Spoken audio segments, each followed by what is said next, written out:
So I wanted to welcome everybody. This is part of our ongoing video interview series with the candidates for the upcoming municipal elections. So these, if you remember our previous endorsement meetings, we typically get everybody together in a big room and vote to endorse candidates as part of the Democratic Party of Evanston endorsement process. Obviously, we can't do that this year, so we're recording these videos, trying to get them in about half an hour, 45 minutes with each of the candidates. My name is Greg Andrus. I'm the Vice President of the Democratic Party of Evanston. And I just wanted to, if anybody who's watching isn't a member yet, you can join as a member on our website. It's evanstondems.com. Or you, as either a dues paying member, or you can join as a membership by volunteering. And if you're interested in doing that, just reach out to us and we'll get you hooked up with some special election campaigns that are going on right now. So the membership, the ballots will go out on January 17th and the votes are due in by January 23rd. So today I'm here with Alderman Tom Suffredin, who is currently the 6th Ward Alderman and is running for re-election this year. So Tom, welcome, and why don't you take the first 2-3 minutes and introduce yourself. Sure. Yeah, and thank you, Greg. So my name is Tom Suffredin. I am currently the Alderman of the 6th Ward. I've served since 2017. I live in Evanston, obviously. My wife, Claire, and I both grew up here. We've got 4 kids, 3 of whom are students at Willard-ish this year. And then we have a 3-year-old as well. I'm an attorney in my day job, and very excited to have a conversation today about my campaign, the campaign in general, and the future of Evanston. All right, thank you very much. So the first question, it's a fairly broad question. It's how well do you feel that the city of Evanston has upheld its goal of assessing decisions and policies through a lens of equity? Sure. And, I think that the city of Evanston has done its part in terms of establishing staff and committees and putting a lot of emphasis on it. I will say that we still hear from a lot of people who don't think we're doing a good job, and ultimately that's the test, right? What I think in terms of the amount of effort we put into it isn't really relevant. The proof is in what residents say, and I hear from residents that we're still falling short, and I don't know that we do a very good job of gathering their feedback as to why and improving it. I think the Equity Empowerment Commission is doing the best it can, but this will be a common theme in all these interviews and in every answer I have. There's a gap in transmission between what people tell us, what we believe the perceived best solution is, and what the final outcome is. And so the answer to your question is, I think that we've been well-intentioned and done a lot, but we can obviously do more, and we need to figure out exactly what that is, and the best way to do that is to hear from residents themselves. All right, thank you very much. So the next question came to us about the topic of policing specifically, but there's also a question about it's how do you go about listening to and weighing conflicting calls from constituents who want very different things? And this came to us specifically about those who want less policing and those who want more policing. Yeah, well, so Greg, as you know, I've watched your interviews, and one of the things that I haven't heard anybody say, and I think is true, is I don't think residents want different outcomes. Everybody wants safety. Everybody wants to feel valued and secure in the community. There's questions about what the right way to do that is, and there are a lot of different perspectives, and there are a lot of vocal people, I think, on all sides of that issue. But I think the shared goal is safety for the community, and also that has to be nested within like a financial plan that makes sense. The police are our most expensive expenditure, and so anything budget related is going to have to involve the police, and anything police budget related is going to have to involve personnel. So the question is, who is best to do some of the tasks that are currently assigned to police? And realistically, it's not police officers. So how do we set up a framework where we have the right professionals doing the right things? How do we make sure that, and like I said, I've been watching your interview, so I know there's a question coming about Halloween night. So I'll save this for that. But how do we make sure that everybody in Evanston feels that they are safe and secure, that their rights are respected, that the police that we have in place are as professionally trained as possible, and how do we make it cost the right amount of money for the amount of money that we're going to have? I mean, everyone's very excited about the prospect of a Democratic administration and Democratic Congress, but we're still going to have financial challenges for the next 4 years, no matter what. And the police being such a large part of our budget, we're going to have to figure out what we do there. And so in terms of how do you balance the competing calls, I think what we really need to have is an honest discussion. And I'm going to say that a lot too, but we need to have, when you say that, you have to follow up with an actual framework and a timeline. And that's what we need. And that's one of the advantages of this discussion taking place at this time, when there will be a new mayor and a new council, is we can make commitments on a 4-year timetable that aren't obligating different sets of people to do something. We can get things done in the context of our 4-year term. And so I think that's what it is, but I don't think it's necessarily conflicting viewpoints, or conflicting viewpoints, the same objective. I don't think that we need to frame it as a fight. I think that it's really, and I know that that's Evanston specific. In the country, there are issues with policing that are, terrible, but Evanston specific, I think we have it within ourselves to collaboratively come up with a framework that makes improvements in the next 4 years. I think that's a realistic, achievable objective. Thank you very much.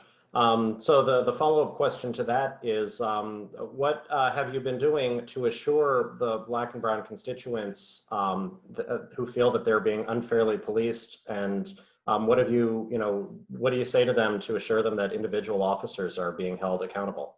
Well, I think that that's one of the issues is, in terms of how residents feel about policing, that's not really something that's measurable in the sense that, you could have people say, look, we feel that officers aren't being held accountable enough. We feel that policing is biased. And then the city says, well, that's not true. Obviously, if it's a feeling that people have, there's validity to it, and we need to understand exactly why. I think our oversight of individual police officers is improving. I don't serve on human services, but I pay attention to the meetings after the fact. And I think that, that complaint process, while like many government processes, a little Byzantine, is gets to an end result where a complainant is heard out.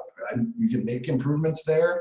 I think, a few years ago, the implementation of body cameras, while not a magic spell that fixed everything, at least increases the amount of evidence that we have when there's a complaint. I think the police department itself does a pretty good job of enforcing a culture where you don't have repeat offenders. I'm not saying it's perfect. I'm not saying that there aren't people who have recurrent complaints, but I think that if you speak to a police officer, human to human, they don't want to be part of an organization that has bad actors either.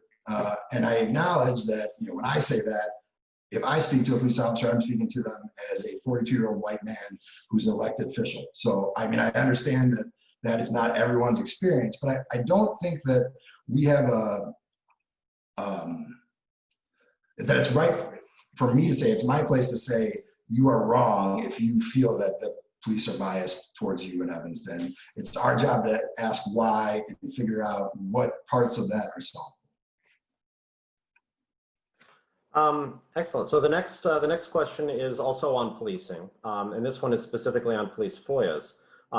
So FOIAs, especially those made of the Evanston Police Department, have become something of a contentious issue lately. What do you believe City Council can do to promote transparency and accountability on the issue of police FOIAs? Okay, so as far as FOIA goes, it's a state statute. So the short, very easy answer is the city needs to follow the law.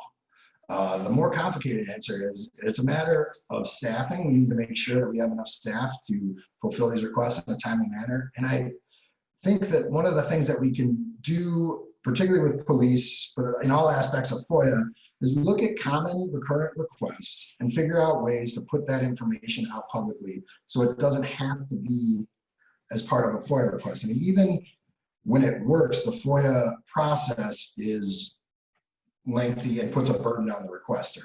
If we know the information that people want and we have it, we can post it. Obviously, like there are specific instances where there were things that would have to be redacted or that wouldn't apply, but people just want basic statistics, or if they want to know basic things about how their government and its departments work, we should have that information as accessible as possible to everyone. And I think that's been a goal that we have had for a long time that we can still improve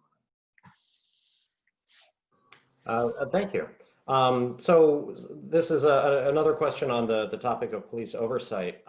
So currently the oversight board is one that's appointed by the mayor. Do you believe that Evanston should go to an independent oversight board or a directly elected oversight board?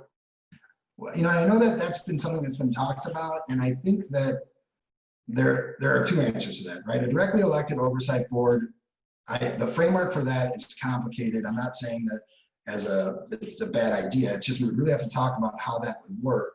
But there's also like this fundamental issue, and it pervades a lot of the things that the council does or the government does. And I was, admit, naive to it until I got on city council, is that, you know, in this case, you have a group of people appointed by the mayor and approved by the city council who are perceived to inherently be biased against the residents of Evanston, right? I mean, we're a big town, it's 75,000 people, but we're also not so big that it's like crazy that the people who are on that board would know other people and that you could have individual conversations, and that automatically, by virtue of the fact that someone's been appointed by the mayor and approved by the council, that they are going to be biased against residents. I think that's like a real issue. This is a symptom of that. And if a directly elected oversight board is something that is a workable framework that could solve that, I think that's good, but that's addressing a symptom and not the underlying problem, which is there seems to be a huge amount of distrust among residents of the government. And that, and again, in a town our size, is like a real big problem that needs to be addressed in a lot of ways. Okay, and the final question on policing here. So recently, the city of Evanston made use of the NEPAS, Northern Illinois Police Alarm System, however you pronounce the acronym, to respond to protests, and this is specifically coming to us about the Halloween protest down at Northwestern. Do you believe the level of oversight the city has over NEPAS is sufficient? And what would you do to make this relationship more transparent and accessible to Evanston residents? Yeah, thanks for that question, Greg. And I mean, one of the things is that memorandum of understanding, I believe, is 15 years old. So there is an appropriate time to revisit that. You know, they come here at the request of the chief. I think, and I know others have said this, but particularly in the instance of covering up of identification, that's absolutely unacceptable in Evanston or in America. I mean, that's what separates law enforcement from independent militia. Like you need to be accountable. So I think any time we have those officers here who are not identified,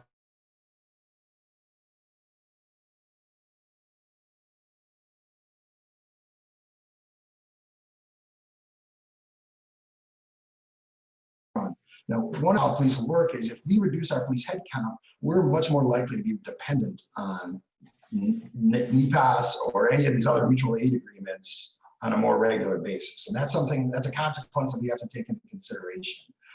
You know, with this particular entire set of circumstances, you know, really Northwestern bears a lot of the responsibility for how it all went. I think perhaps a better response than you're absolutely not going to get what you want and you can do whatever, go ahead and protest for 30 days might not have been the best way to do it. Having Northwestern's police department say, we'll participate in only protecting our own property. I think a lot of things escalated this that didn't need to happen.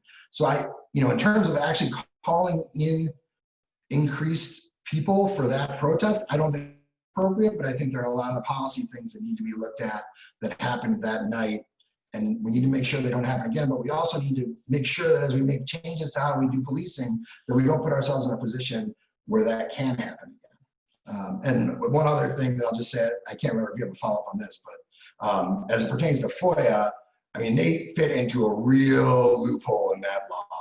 And I think that's something that we can't change at the City of Evanston level, but the fact that they're not a foilable public agency is just a little too cute, and it's something that should be addressed at the state level. Yeah, that was my last question on policing. So the next question is a little bit broader, and there's a few here that sort of go into the government itself. Is there anything about the culture of our city government that you would like to see changed?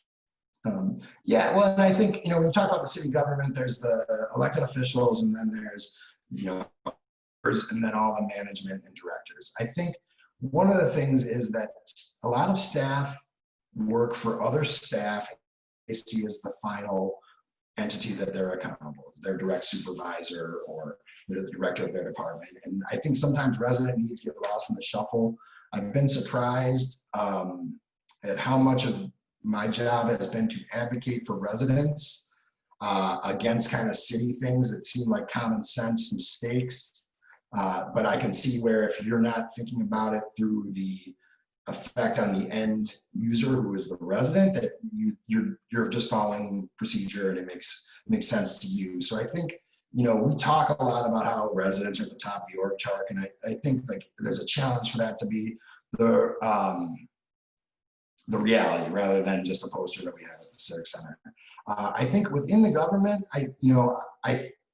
our meetings can be much more efficient, and I think part of that is agenda management. I think public comment is an issue again where it takes a long time at the front of the meeting. The people who are doing it are expressing that they don't feel heard anyway. Like there's got to be an improvement to that process because our meetings are very long. We have committees that start at before our council meetings, so we don't even have council meetings with a defined prescribed start time. I think that's very difficult for residents, particularly those who have stuff to do on Tuesday. For a lot of people, Tuesday morning is a work morning. So we need to figure out a way, either through agenda management or having, one of the meetings of a month be on a Saturday, something to get, allow like for a full discussion of issues from the residents to the elected officials. And then also, the discussion among the elected officials, we don't really debate. I mean, there are a lot of siloed statements and then votes made in a manner that everyone knew was coming before the meeting. So I think, we can take some responsibility for making the meetings run more smoothly too. And then with the new mayor and a new city manager finding their legs, I think, if we really live up to the things that we've always talked about, where residents being at the top of the organizational chart, we'll be all right. But we need to look at the small ways that doesn't happen. And I think, executive session after meetings is a pretty bad way to make some of the most important decisions the city council makes. Public comment before the meetings can derail, or I don't want to say derail, because like public comment is important, but it can push the start time of actual discussion and debate of the issues that everyone's there to talk about well past the time when people who have stuff to do the next day can pay attention or participate. And that's problematic. We need to work on those types of things. Thank you very much. So the next two questions are, can you comment on the benefits and challenges of Evanston's home rule status? And what are your thoughts on our current council manager form of government? Sure. So home rule is great for a municipality. It allows us maximum ability to govern ourselves. That's what we want. That's a fundamental principle. I think there are some issues. I think one of the things where things got so sideways with this council and this mayor in these last 4 years was the minimum wage improperly noticed meeting, right? I think that's where everything just started, where we don't trust you. You're up to something. We're going to have to be very vigilant how we watch you. I think that increased the number of FOIAs. I think home rule in and of itself is an excellent thing. It's like any other tool, though. It's in how we use it. And I think it's excellent that a city like Evanston, where we like to be at the forefront of things, has that ability due to home rule. As far as council manager form of government, I think much like they do at the state level, where every 20 years we examine whether or not there's a need for a constitutional convention, I think maybe it's time for us to have a real discussion about if there should be a change in form of government. The council manager form of government has a lot of benefits. I don't know that in a city like Evanston that we realize all of those. I don't know, if we had a different function, and that could include, a ward remap, having some elected at large. I know in the past we've had 18 members of council. That may be too many. 5 is too few. But like, how do we produce a better governmental product?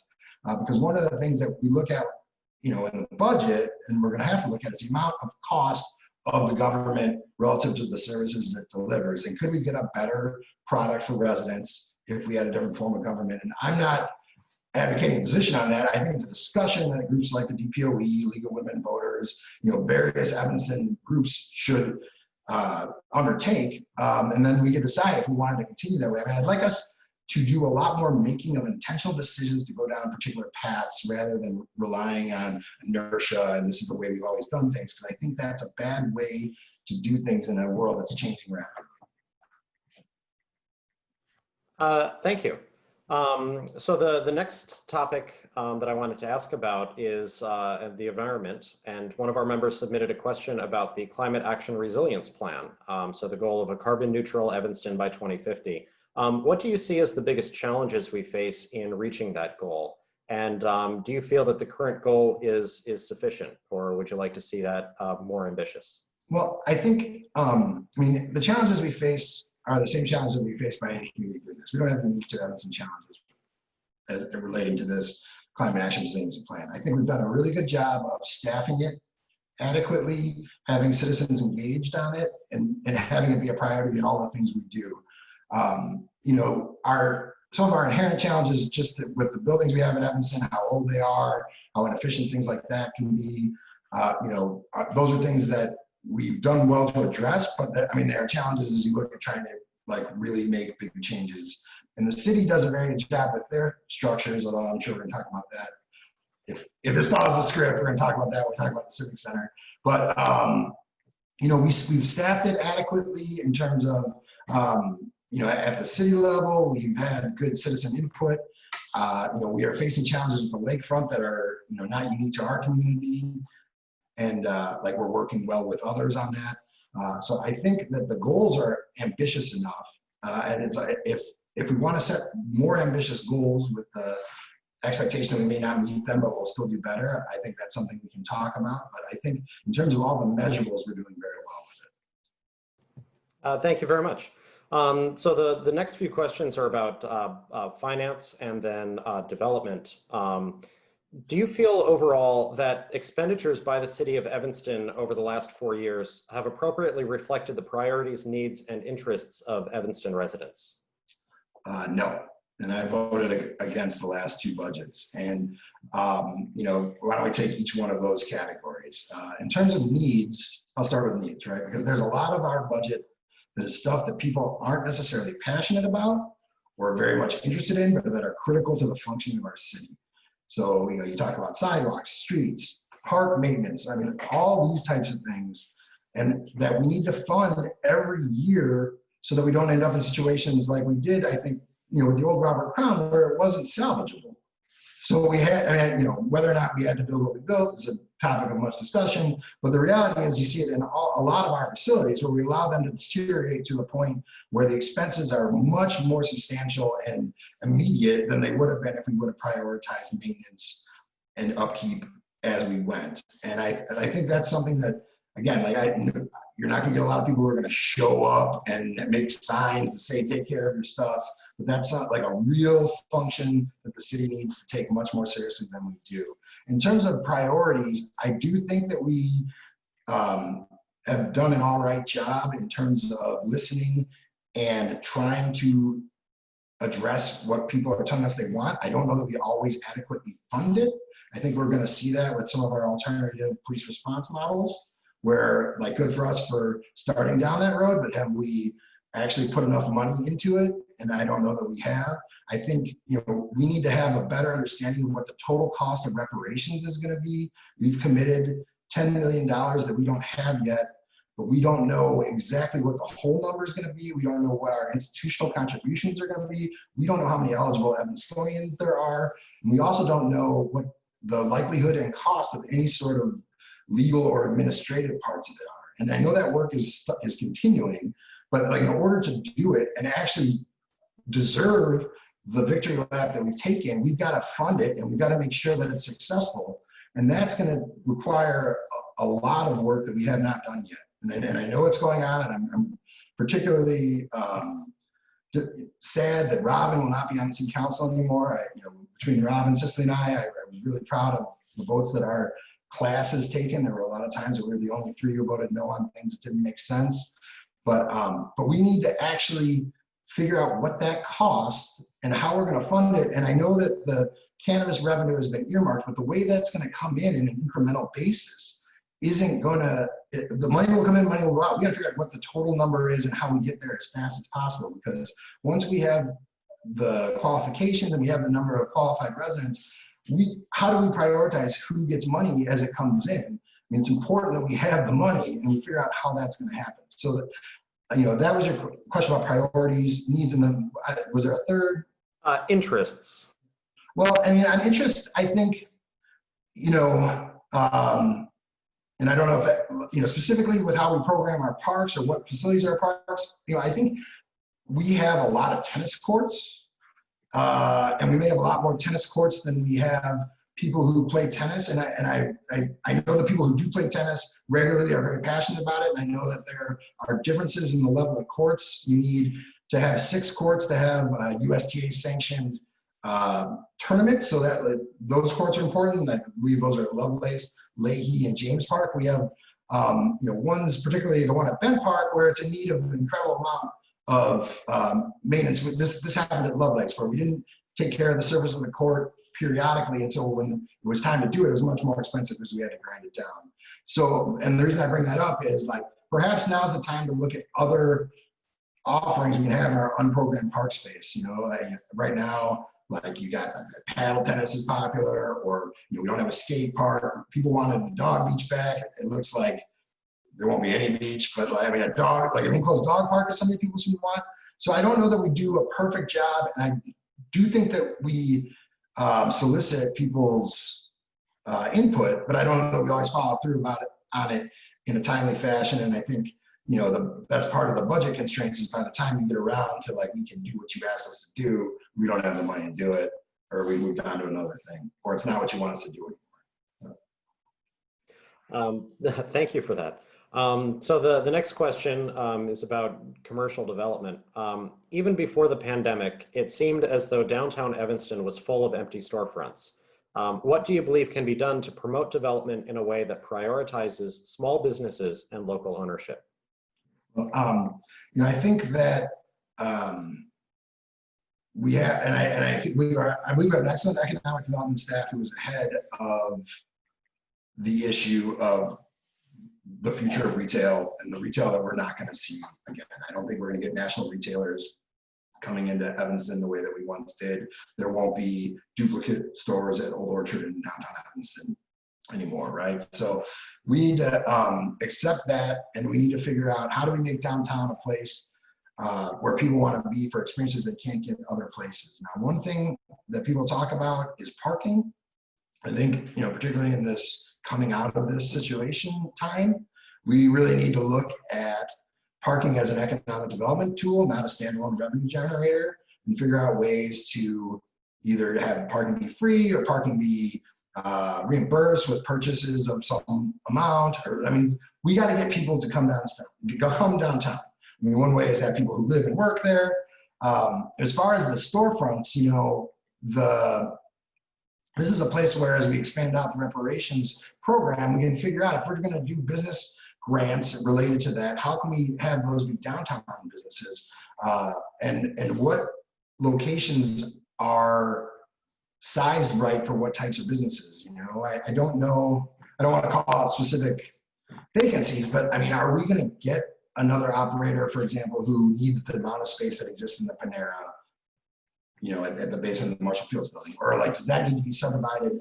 Do we need to help the owner of that building find a way to do that? Or what do we need to do to get activity downtown? Because that's the biggest problem we have, is if we don't have people and activity there, it becomes a place where people don't even consider going.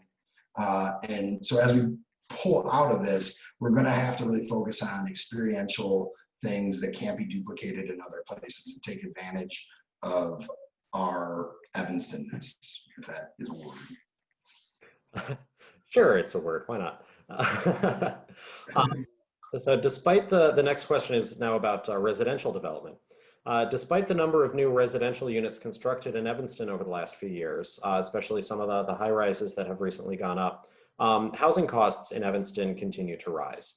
Do you feel that the inclusionary housing ordinance is doing enough to combat this? And are there any other solutions that you'd like to see implemented? Sure. Well, and I think other people have answered this question with, the inclusionary housing ordinance isn't necessarily designed to address affordability directly, but it's part of the solution. I think in discussions with housing advocates, there are a lot of things we can do to make construction less expensive without making it less safe. But we don't have, particularly in the 6th Ward, but in a lot of parts of Evanston, there aren't a lot of undeveloped spaces where we can build new stuff. So we need to figure out how to implement, for example, accessory dwelling units is going to be a way to get a lot of affordable housing if that program works and if people buy in and we incentivize it properly. Here we have on the west end of Central Street, we're likely to have some opportunities soon that will include some housing. But the get-in cost is only one part of affordability. If the taxes are too high and the cost of living here in terms of fees and all those things are too high, it doesn't matter that you got in for cheap. It's not sustainable to stay here. And I think that's another thing we need to focus on when we talk about affordability in the universal sense. Thank you. So the next question is one that I'm asking all of the incumbents. When you first joined City Council, and for you that was 4 years ago, what was your #1 priority? And do you feel that's a goal that you've achieved? Yeah, well, again, I was probably a little bit naive when I joined. I really thought that we could be a much more transparent and accountable body than we are. I thought that we could get our business done much more quickly. I thought, all right, if we have a meeting that starts at 5, it's realistic to assume it'll be over at 10. And that hasn't happened. And I don't know how much of it is just sort of the nature of Evanston, where a lot of people want input and it's, that's part of our discourse, or if there are things the city does that create this level of distrust. And I think, it continues to be a priority for us to figure out a way to have, because we have our hardcore people who are very engaged at most meetings, right? And I know that they've said they feel like they've been criticized for that. I'm not criticizing them. I'm just pointing out that is one group. Then you have your people who show up for issues that are of concern to them and maybe follow or read in the roundtable or whatever. But there's a whole group of people who don't really pay attention to what we're doing unless it's really bad or really great. And how do we get those people to be engaged in what's going on in a more meaningful way? I think, we have a meeting on Monday night. The packet for it comes out on Thursday. Well, that's technically compliant with the Open Meetings Act. Could we give people a week lead time so they can ease into figuring out what's on the agenda for a meeting? Things like that. How do we become more transparent and accessible and transmit the will of the people through this government to the staff to a product that we all want in community living? So that's it, man. That's the answer. So you had mentioned before that you had voted against the budget, which one of my next questions was going to be, of your time on the City Council, what are times that you've disagreed with the City Council's decision? Well, the budget, obviously, in each one of those times, I just feel like we're too reliant on tax increases and fee increases before we can demonstrate that we've done everything we can on our end to control costs. And that's one of the biggest things that I've heard from people. And it's not just, gosh, my taxes are too high, run-of-the-mill belly aching. It's hey, seriously, my family is moving out of Evanston because it's too expensive to live here. And that's a real thing. And I know we're a small part of the property tax bill, but we're a large part of the cost for being here. And I think that sometimes we're a little bit too casual and flippant about, well, it's only a quarter here, we're going to raise the sales tax a 0.25%, or we'll institute a streaming tax, and we don't consider the total cumulative effect of that on people. And so I that's an issue. I mean, I disagreed with, but it was always an executive session issue with the James Park lawsuit going on the way it did.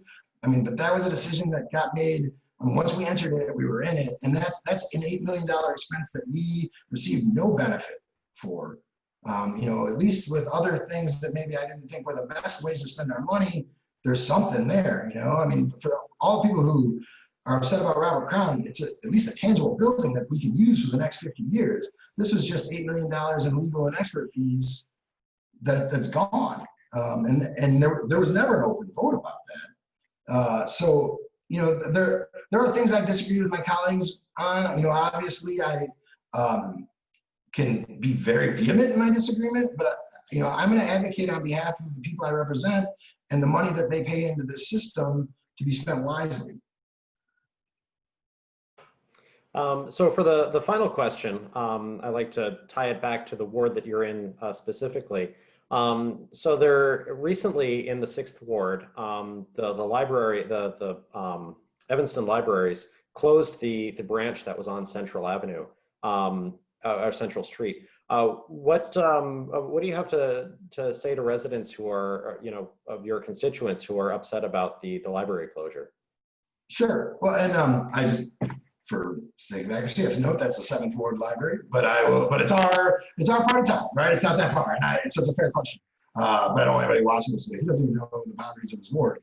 A lot of people are very disappointed. I disagree with the decision. I understand it, and if the stated rationale gets followed through with good policy, and there's another library opened up somewhere else in the city, it's an acceptable outcome. I think, one of the problems that it creates is it's a city, we own the building. The city of Evanston owns that building. So now we have created a vacancy on Central Street. We've eliminated the only indoor public space that isn't a food service or store. And I think there's a gap there that we should fill. I hope that we'll consider, free public Wi-Fi at Independence Park, or some sort of public bathroom facility. I mean, all the things that a library is for a community besides books and all that. I mean, it is an internet place. It's a warm place for a lot of people. The city's done a good job acknowledging that libraries are de facto warming centers, but I mean that's gone for a lot of people. I think if we truly do end up building another branch somewhere in the 5th Ward, and a lot of the arguments were that that the distance between the 5th Ward, the center of the 5th Ward to the library, and the center of the 6th or 7th Ward to a library potentially in the 5th Ward is the same. And for so many years, the distance has been traveled by 5th Ward residents. So now it's time for Northwest Evanston residents to make that trip. I think that's fair, but I hope it's coordinated and we, make sure we do pedestrian safety very well along those routes. I mean, once you're, particularly for children in Evanston, all children in Evanston, once they reach the age where they're free to go off on their bikes and adventure a little bit, you want a public library to be a place where they can get to safely, feel welcome, and spend their time. And so if we're going to build one like that in the 5th Ward, that's fantastic. But we need to be realistic about, it's not just physical distance. And it was true the other way, right? When we're saying you can come to the 5th Ward to Central Street.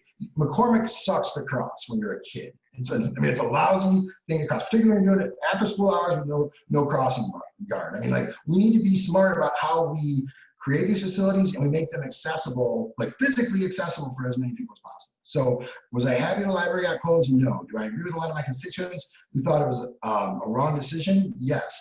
But I'm happy to be wrong in 5 years from now when all the things in the library, all the reasons the library board said they were doing it come to fruition and there's something great in its place somewhere else. Thank you very much. That came to us from a 6th Ward resident, so it was on the other side of the line, but right there. So at the end here, I like to, I know we're running a little bit long on time, but I like to open it up if you're willing to stick around for a minute or two to anybody in the audience who has questions. So you want to take a question or two from the audience here? Yeah, I see, just so you know, the attendees are Kevin Laughlin, who I know, my mom, and then Dan Coyne. So I'm happy to take questions from any of them. Okay. So I've got a question, if I may. yeah. So if you want to go ahead, all I ask is that you not speak over each other when you're asking your questions. My question, Tom, well, first of all, thank you for your service these last 4 years. I'm not in your ward, but I believe every alderperson, because they vote on the entire city budget and put together policy procedure for the whole city, you also have helped all of us in Evanston. So thank you, sir. My question is, how has your experience been in communicating between your peers, the other alder people, offline, not in a public setting, you know, less than 5 of you together? Do you find it easily accessible to dialogue and try to problem solve and brainstorm together? What's been your experience talking with your peers? Yeah, I think, you know, those conversations are a lot easier one-on-one than in, you know, open meeting act violating numbers. So I have regular communication with my colleagues on things that are coming up in agendas or issues of concern in their ward. I do think, you know, Dan, you're one of the people who attends a lot of meetings. So I mean, I think almost we could benefit from, you know, I know the dialogue that people ask for, we could almost benefit from like an unstructured meeting once every 2 months, right? Where it doesn't violate the Open Meetings Act, it doesn't have a specific agenda item. It's an expanded form of public comment. Maybe we have people register for specific specific topics for specific amounts of time. And it's not, you know, no votes taken, these are just discussions, but it would give people who are asking for a dialogue that opportunity, and it would allow us to be together in a larger group without violating the Open Meetings Act. So, I mean, I think there are a lot of obstacles to having like a 5-person conversation, and it turns into a game of telephone because you end up having individual conversations and then summarizing for others. So drive safely, man. Why don't we take one more question here? I saw Carolyn had her hand up. Thank you very much. I would also like to thank you, Tom, for your service, and thank you for running again. There's been a lot of talk, there continues to be talk about the need for greater transparency and responsiveness on the part of our city government.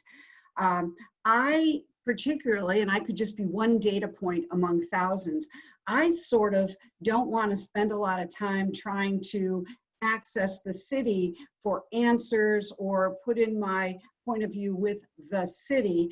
I, quite frankly, would rather just use my alderperson, my alderman.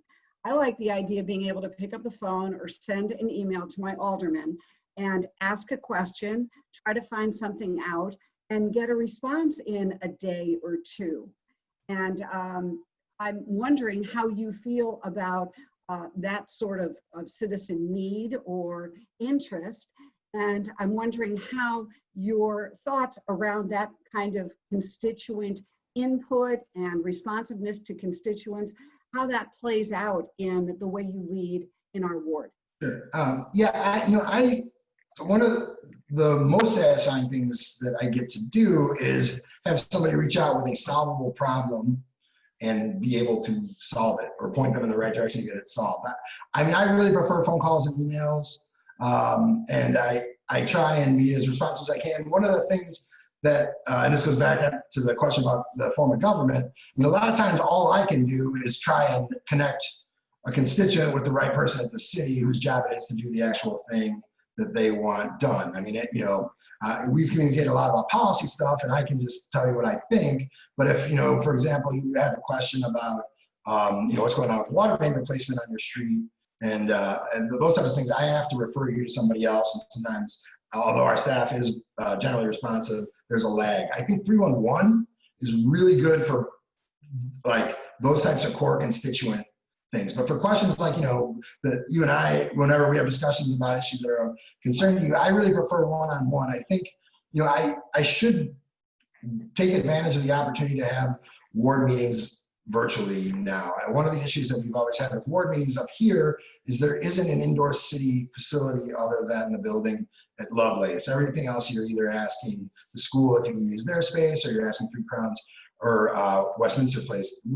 We're not going to be in a time where we're going to go into Three Crowns or Westminster Place for a long time. So, I think a lot of people are more inclined to hop on something like this than they would be to go and actually go to a place. So I think there's an opportunity there to increase that level of engagement.